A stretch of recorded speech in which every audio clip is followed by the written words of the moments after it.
So my plan is to replace this bathroom mirror with the Sylvox Google TV bathroom mirror. When I designed this wall, which I did everything myself, you can see that this current mirror is centered.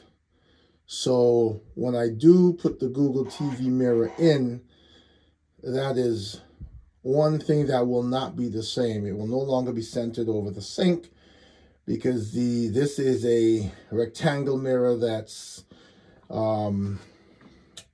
portrait, and the Google TV mirror is rectangle that's landscape.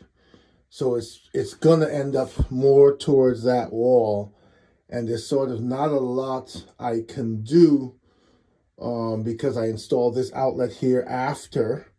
So I'm not sure how I would eventually make everything look right. Maybe I'll figure out some sort of border after to encompass the whole thing. But right now, for this installation, for this review, I'm gonna remove this mirror. There's a wall bracket that goes on, and then there's the TV that goes in.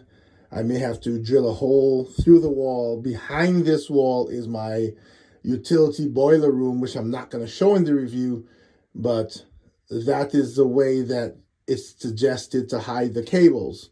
So I may have to do something, in there for the moment to connect everything and to have the TV showing. It does have built-in Wi-Fi, I believe, and I have strong Wi-Fi down here throughout the basement, so I can connect that way for now. My plan somewhere down the road is possibly to connect an Apple TV to it. So we'll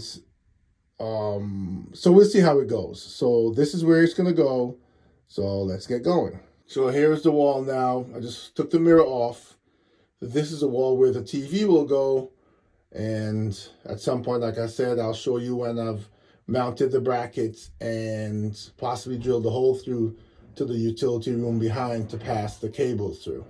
So forgive me, I've flipped to landscape. I think I'll go with landscape from now on. I think the first part of the video was portrait, but anyway. So this is the mounting bracket that comes with the TV. I've now mounted it to the wall. Generally, they are inserts that you put into sheetrock, and then your wall anchors, and then you use the screws. But this is a 1/4 inch thick ply, so I've gone directly through that. The wall is perfectly vertical. There's going to be no real pressure pulling the TV forward. It's very much locked in here, so there's no need for me to use wall anchors. And now my next thing is going to be I'm looking for where the beam is, because I have to put a hole in the wall somewhere here for the cables to go through to behind the wall to utility room. So that's my next step. So for the next step, I've now drilled a hole through, about the right size hole I need. In the center, cables will go through for the TV. TV will hang, screw in. You won't see any cables in front. Everything will be connected in my room at the back. So the next step, when I show you this, I might show you an in-between. I'll take a photo for the review where the cables are connected. But the next thing you should see is the TV up on the wall and ready I'll try to plug everything back in the back.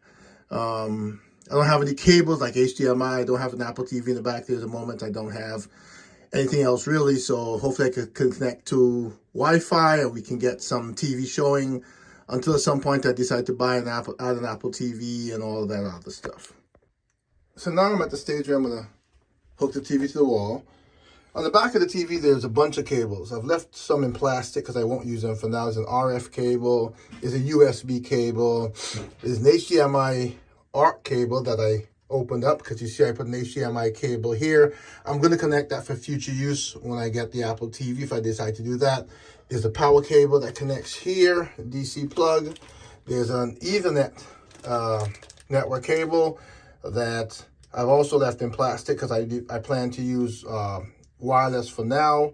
So I'm going to go ahead and connect those up and hook the TV on the wall, secure it so that I can pay more attention to what happens next, and then I'll come back to it. I am going to wrap the DC once I connected to that in electrical tape, just for some sort of interference insulation.